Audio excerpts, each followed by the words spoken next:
Hi guys. I decided to at least get home and get this conversation going, get this chat going. My apologies, because the previous live, my network wasn't, that great because I was in the car. I was on my way home, but now I'm home, and I thought like, well, I'll just quickly come here and we can quickly share some of the things that I love it when I do reflect. After a long day at work, I love to reflect on how has my day been. I don't know how many people do that, but that's what I do. I always do a bit of a reflection on how has my day been, how have I been doing as a person, as a professional. And lately I've just started enjoying coming here and sharing what I think best on how my day would have been. So guys, I'm just going to quickly share with you my thoughts on what is it that we can do, and what is it that we should not do as carers, especially carers, international carers from overseas. Guys, if you're joining us today and you're new here, you're new on this platform, I'm Florence, and here we talk all things life abroad, all things life in the diaspora. We talk about work, we talk about family, we talk about anything really. If it's to do with life in the diaspora, we talk about here, and we talk about it in a healthy manner, in a manner in which we can all learn from, in a manner in which can actually make us think and think twice about what we do every day, in a manner that makes us reflect on the way we work, the way we live with others. That's very, very important. And uh like I was saying on my previous life, is to say it's my own way of giving back to my community. It's the only way I feel I'm of service to my community. I've been in the country for 2 years, and one of the things that I would hate to do is to see somebody make the same mistakes that I've made. And besides it being about me seeing that, it's what it does to our community, what it does to what we represent as a community. One of the things that I've been thinking about today is, I think the only reason why probably we get these jobs whilst we live overseas, probably it's because of some of the good things that those that came before us have done. I've always, time immemorial, I've heard, I've read, I've seen where people say, oh, Zimbabweans are well known for their hard work. I used to think, Zimbabweans, we love to blow our own trumpet. Africans, we love to blow our own trumpet, until I came to the diaspora, until I moved to the UK. That's when I realized, like, yeah, our people, we work hard. So kudos to you, and a big, big shout out to you, all those that are doing the most, all those that are working so hard in whatever jobs that you do.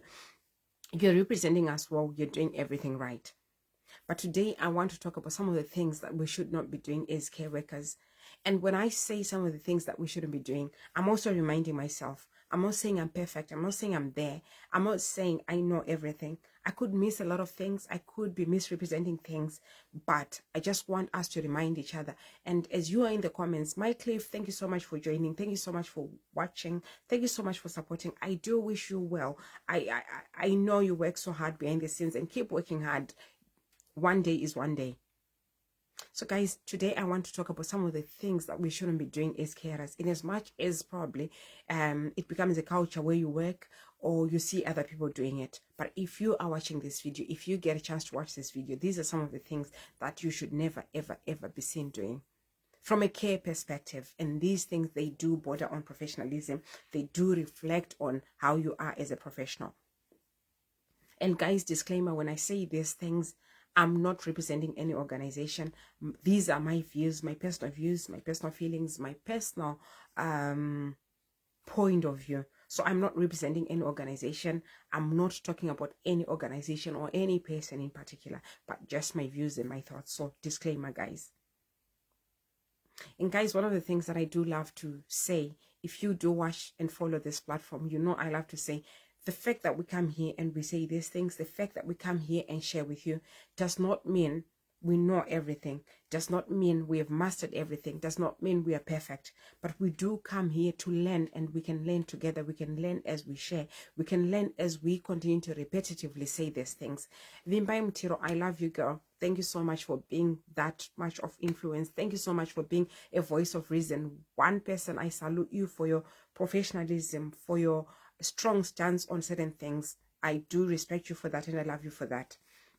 Guys, so today we're just reminding one another of some of the things that we shouldn't be seen doing in care. Again, I don't know why, guys, but I love to first of all talk about communication. I don't know why every conversation that we're going to have starts with communication. Probably it's because these conversations that we're having again are a way of communication, is another form of communicating. So there's no way that I can actually talk about anything and not talk about communication, because I think everything else that we'll do starts from communication. So guys, the way we speak to our colleagues, the way we speak to our teams, the way we speak to one another, guys, always show respect, always show professionalism. One of the things that I was thinking throughout the day today, as I was saying, okay, today, reflection, throughout the day, I've just been thinking. One of the things that I was saying, I know I'll become unpopular. I know some of you may not like this, but I have to say it, guys.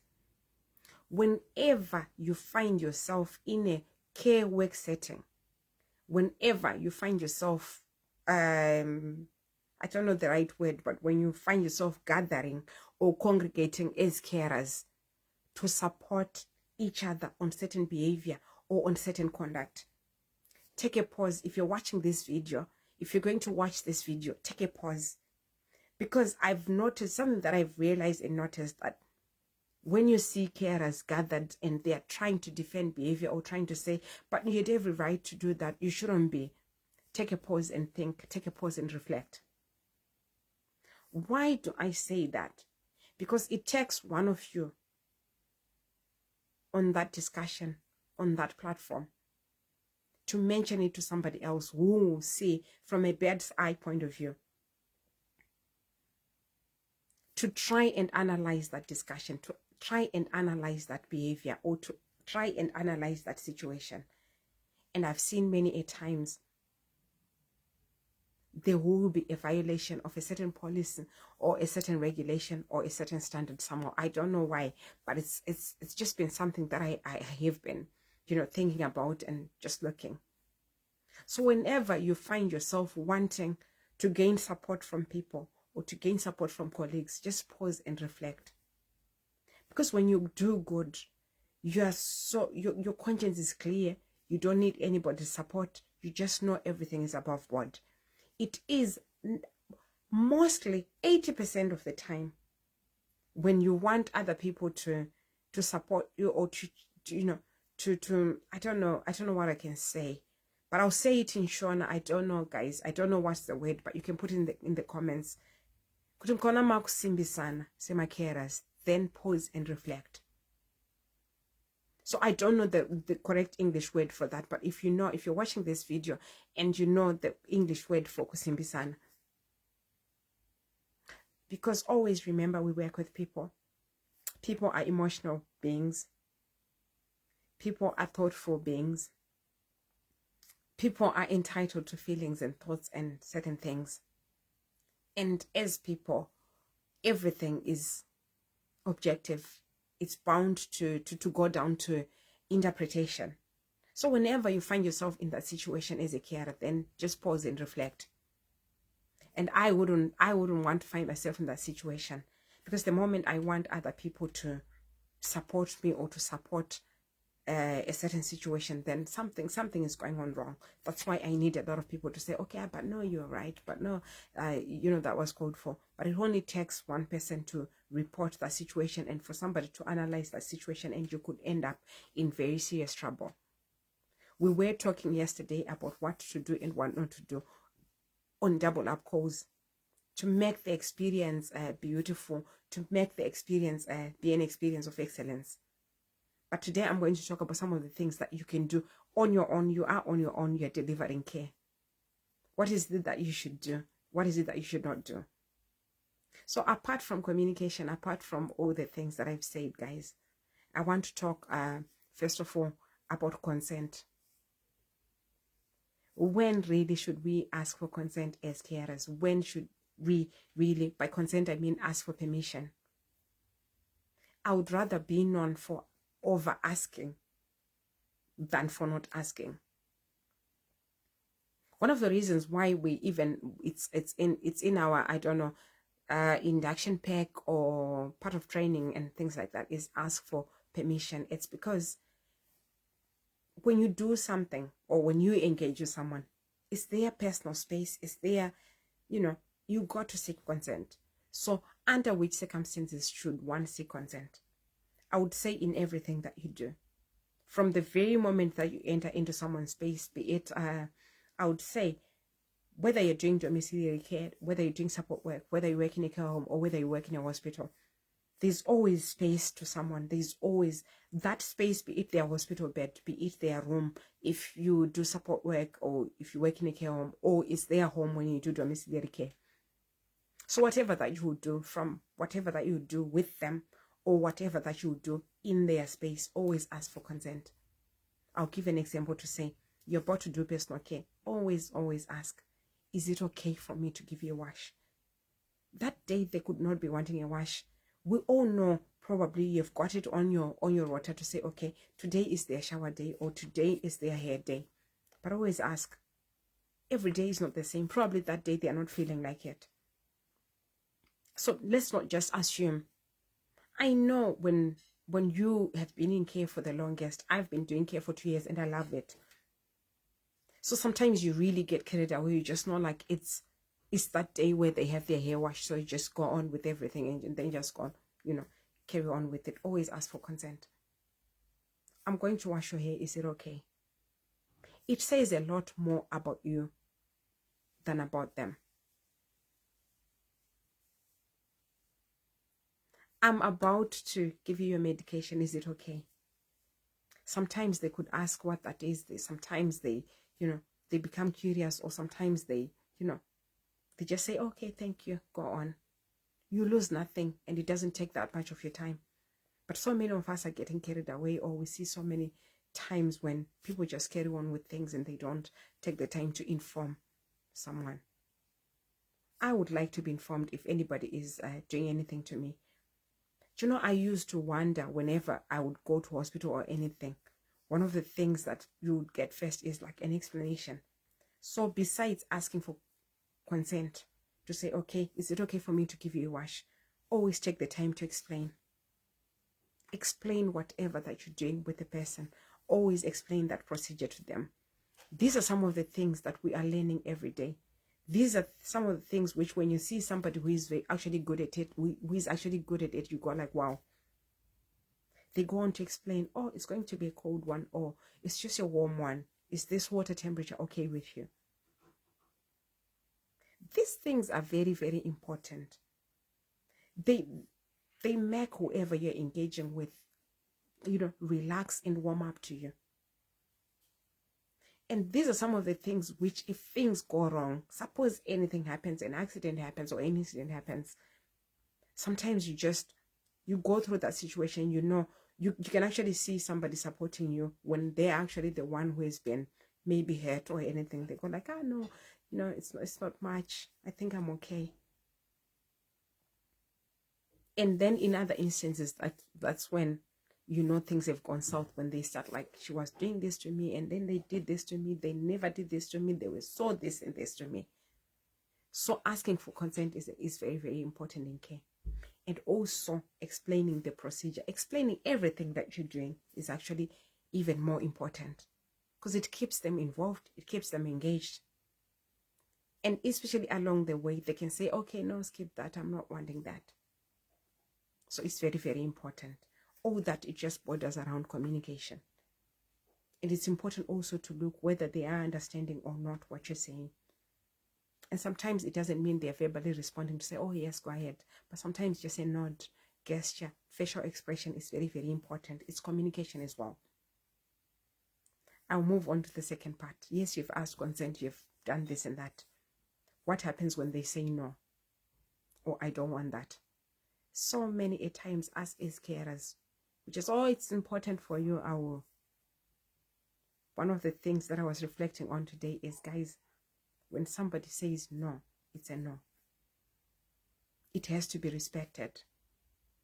Whether it's detrimental to them, whether it has got demerits to them, but when they do say no, it's a no. It has got to be respected. So guys, this is just a gentle reminder to each other for if somebody says no, it's a no. We need to respect that. One of the things that I love to reflect on is the way we do things back home and how things are done here. The way if someone would say they don't want medication back home, and this is food for thought. I want you guys to think about it. I will not go into details of how we would do things back home. Back home, if somebody refuses medication, what is it that we would do? But would you do it here? And what are the consequences? I just want to pose these questions so that we go on to think about them. Back home, if somebody would say they don't want food, they refuse food in the morning, refuse food in the afternoon, in the evening when they refuse again, what is it that we would do back home? And if we were to do those things here, what would happen? So guys, let's always reflect. When somebody says they don't want it, no matter how important it is, no matter how crucial that is, a no is a no. Just go on to document it. Go on to document it. Declined medication, declined food, declined drinks. You have done your part. You have asked. You have offered. So just put it down in the notes to say offered drink but declined, offered food but declined, offered medication and then they declined. You put it down in the notes. Having put it in the notes, then what is it that we do? I love this part because this is something that I learned, in my 2 years of care. It's not a long experience, but I have learned this. Does your office always spend time on that application, checking your notes? Okay, imagine if it's a very big organization with a lot of people. Would they be on each and every one as you work?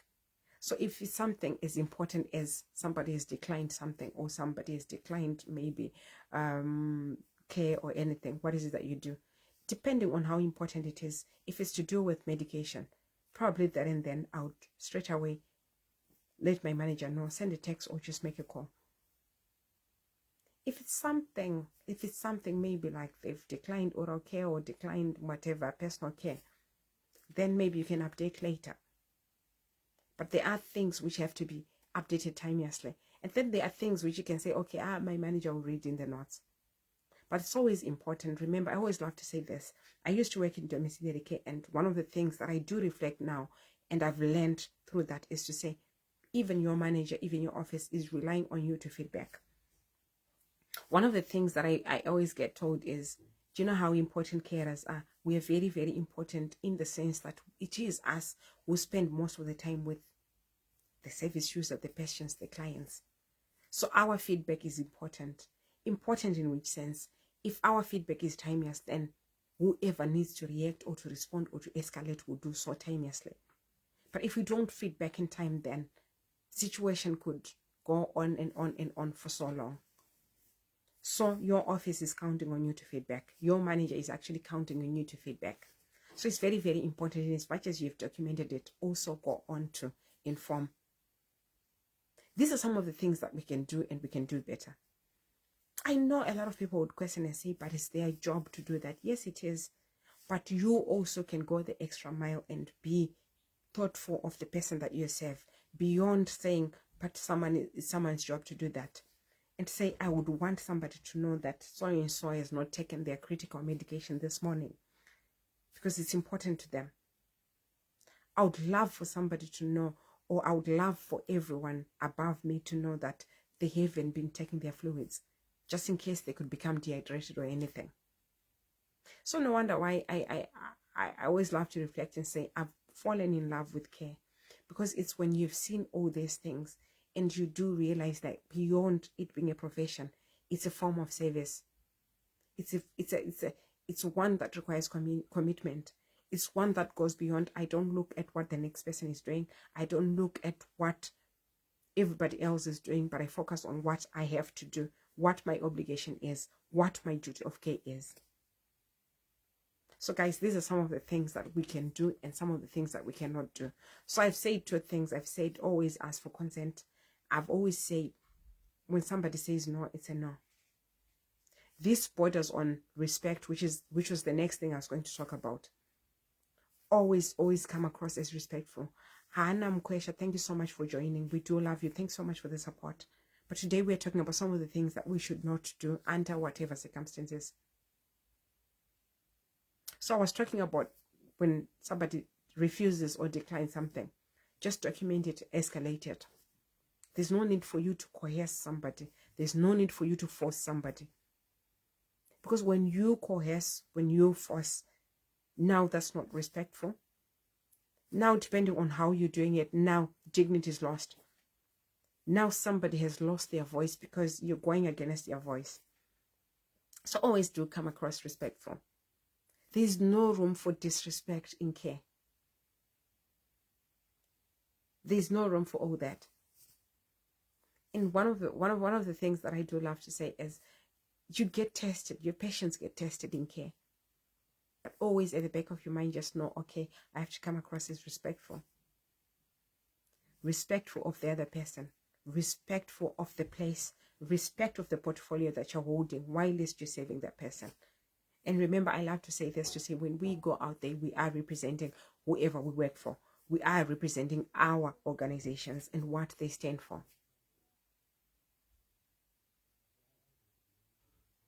There are so many people who are actually doing things right.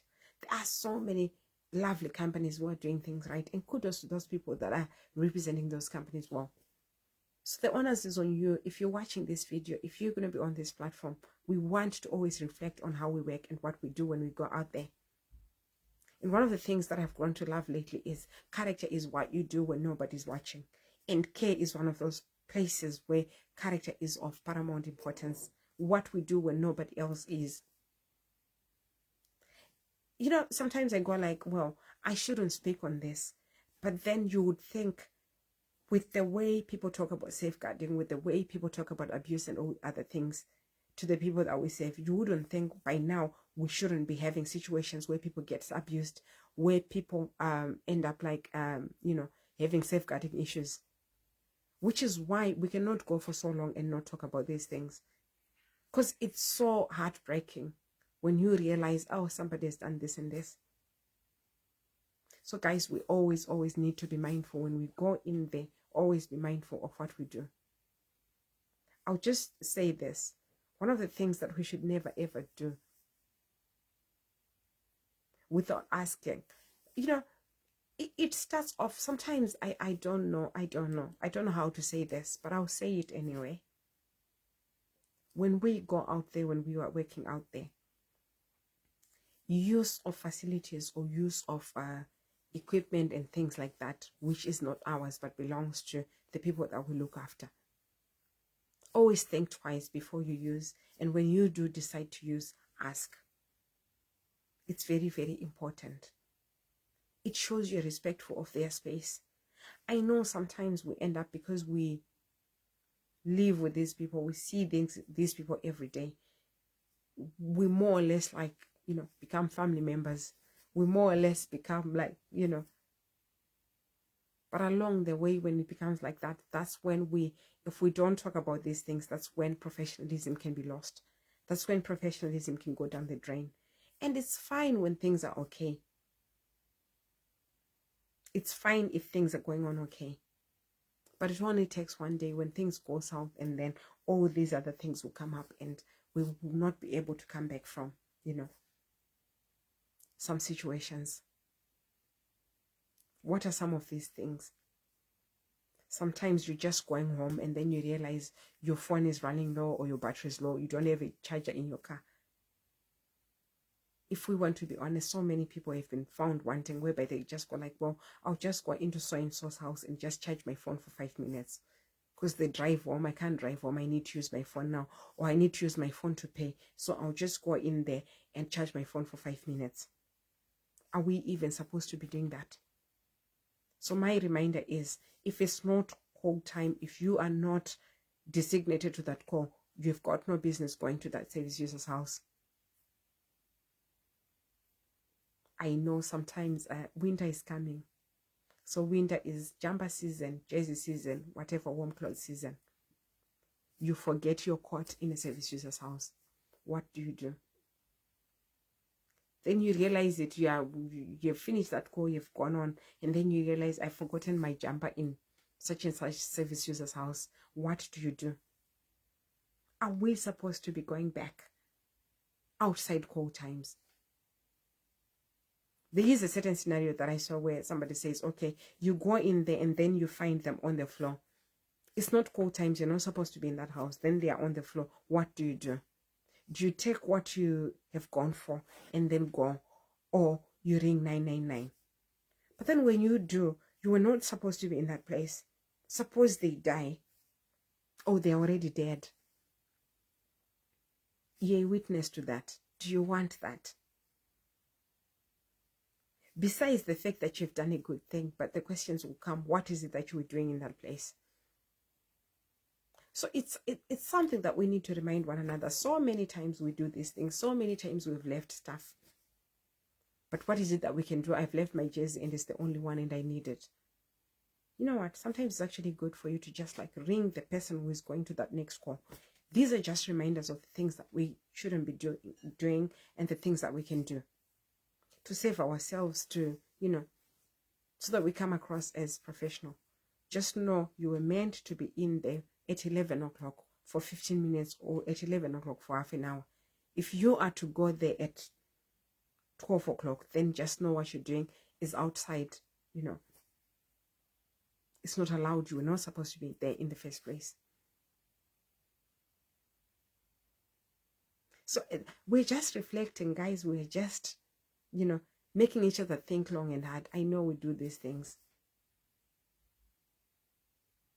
One of the things that I want to talk about, I cannot talk about things that we need to reflect on and not talk about this. Service user asks you or gives you money to go and buy something for them. What do you do? What do you do? I'm not saying come across as rude and say, no, I can't do that if you can. But always, always speak to your manager, speak to your supervisor. So and so needs this bought, has asked for this to be bought. What do I need to do? If everybody in the channel of command or channel of, I don't know, reporting channel knows what's going on, it saves you. Because you just never know what could be and what could not be. They give you £2 and then they tell somebody, I gave her £20 and there's no change. So it's not your word against his or hers. So some of these things, always make sure your manager is aware. No wonder why I think I spoke about it in one of the videos where I said, I think in our portfolio as carers, in our portfolio as healthcare assistants, really, we shouldn't be making decisions. Rather, pass on the decisions to your supervisor. Always burden your manager or supervisor with decision making. Do not make decisions, because when you do make decisions, then you have to be accountable. Then you have to take responsibility over them. But are you in that position where if anything goes wrong, then you take responsibility? It's called accountability. I do love to take responsibility of the things that I am supposed to be responsible over. If it's anything outside that, I wouldn't want to bear that, you know, the burden. I would rather somebody else, you know, do that. So this is just my thinking. I could be wrong, I could be right. You could just put them in the comments. But I'm just talking of some of the things that we can do and we can't do as carers. These are just reminders so that we do come across as professional people.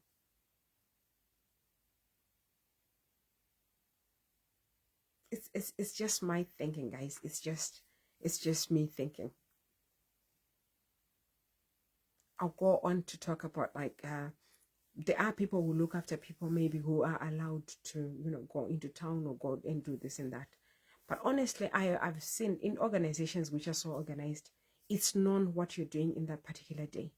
Always do not leave the house with somebody and you don't know where you're going. It's very, very important. That's very, very important, because I know in their care plan, it's always written to say they are going out to do such and such and such and such. Why do I say that? You just never know what can happen. Why this you've gone out and then they have asked to pass through somewhere and nobody knows that's where you're passing through. If something happens and you're there. So to cover yourself, always know where you're going. Always let it be known you're going somewhere. And if they do ask, I'm saying if they do ask to go somewhere where you don't normally go, inform your supervisor, ask your supervisor. This is just me. Maybe I do overthink, I don't know. But I've seen in certain organizations, people are very, very particular about where people go, where they can go and where they can't go. Why it's always a case of, what if something happens and I'm there? Always know where you're taking them. Always know where you're going with them. You are in control of what can happen there, what can go wrong. A big shout out to you, Heather. Welcome. Thank you so much for the love and the support. Today we are talking about some of the things that we can do and some of the things that we cannot do as carers. I've spoken about asking for consent. It's very, very important. Before you do anything, always ask, is it okay for me to do this? Is it okay for me to give you a medication now? So it's one of the things that maybe with time people tend to overlook, but today we're just reminding one another that how important that is. I've gone on to say, apart from asking for consent, one of the things that is very, very important is for you to explain what you're doing. Okay, I've asked them if they want a wash, but I go on to explain if it's a full body wash. Go on to explain, is the water temperature okay? Or if you're using wet wipes, or they're going to be cold. It's very important. What it does is you come across as somebody who is polite. What it does is you come across as somebody who is considerate of the person that you're actually serving. I've also gone on to talk about communicating. Always be somebody who updates people. Somebody has said they don't want medication. Someone has said they don't want personal care that day. Always document it. And apart from documenting, I've also gone on to say, it's not every time that your manager or your office is actually looking at the notes and reading what so-and-so has done. And depending on how big an organization is, how many people should be like reading all those notes. So the onus is on you as a carer to say, oh, so-and-so has actually declined medication, but this medication is so important. So straight away, ring your manager, straight away ring the office and say such and such as, just in case something can happen.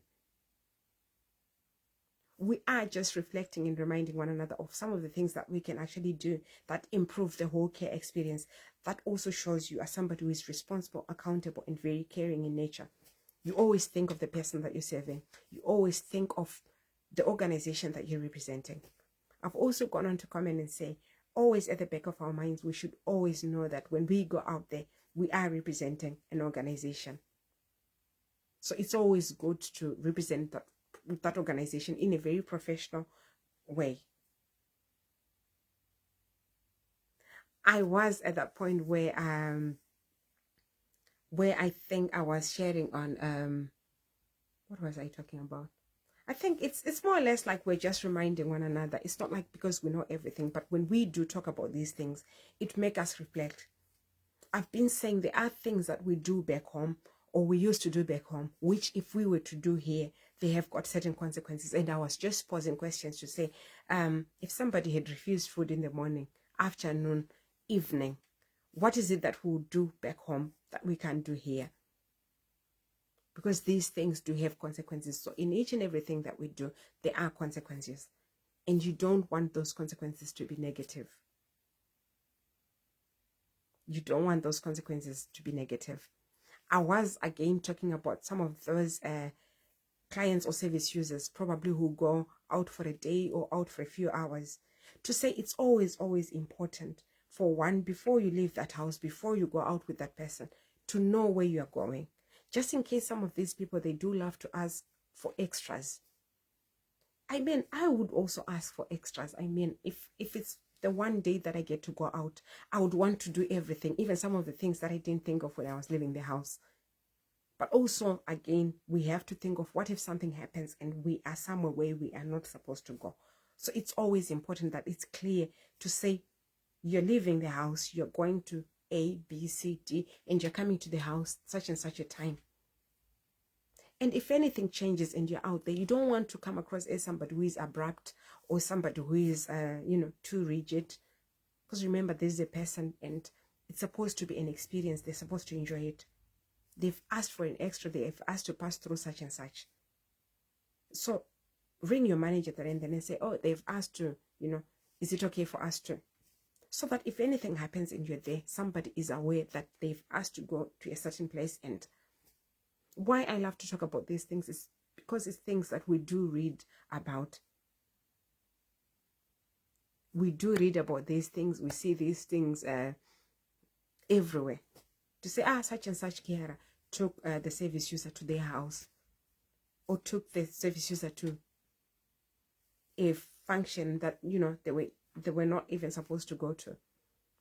So we're just reminding each other of some of the things that we can do, and some of the things that we can actually help our managers, our supervisors, our office to really think about, to say, okay, I think we've just been saying such and such has got a day out, but can we at least maybe drill down to maybe speak to them and ask which are the places that they want to go to, so that it's actually in black and white. It's not they go to 1, 2, 3, 4. We are just reflecting, guys. We love to reflect because that's how we learn. That's the best way in which we can learn. But guys, before I close this one, there's something that I want to do. I want to leave a question, and maybe probably we will talk about it. I know one of the things that we get told every day is, as soon as you land here, as soon as you get a job, you're told you need to join a union. That's very, very important. It's very, very important. It's very, very key. But I've got a question today to say, is entirely the job of the union to be defending your conduct as a person, your conduct as an employee, your conduct as a worker? Because again, I think, you know, a lot of people, when they do join a union, they tend to relax, they tend to get carried away, they tend to do shortcuts and do all other things, and then would go on to say, I've got a union, my union will represent me. So it's a question that I'm posing today, and then maybe probably with more research and more insight into it, we can talk about it, to say having a union is no excuse for substandard work, lack of professionalism, shortcuts, and all the other things that we are not supposed to be doing. Because when you are found wanting, when you are found in that situation where policies and regulations have been violated, guys, there's nothing that a union can do for you. So at the back of your mind, you are the first defense against maybe being sacked, or, you know, being let off in a job. A good thing if you are let off, a good thing if you're sacked, and you don't end up in, I don't know, in a court of law or in a coroner's court. So these are some of the things that we need to think about, guys. And thank you so much for today. Thank you so much for always reflecting with me, for always sitting here with me as we reflect. I love to reflect. We cannot work with people. We cannot say we care about people and not reflect on our actions, and not reflect on how we are doing this work. Reflection is key. Reflection is cutting it for me. Reflection for me is growth. Reflection for me is an indicator of, you know, the gaps that could be in the way that we work and in the way that we do things. Guys, I think it is a good night from me. I will see you in the next video, and let's continue to reflect. Let's continue to share. Let's continue to be mindful of what we do and what we do not do, guys. So it's a good night from me. Have a happy weekend. Bye.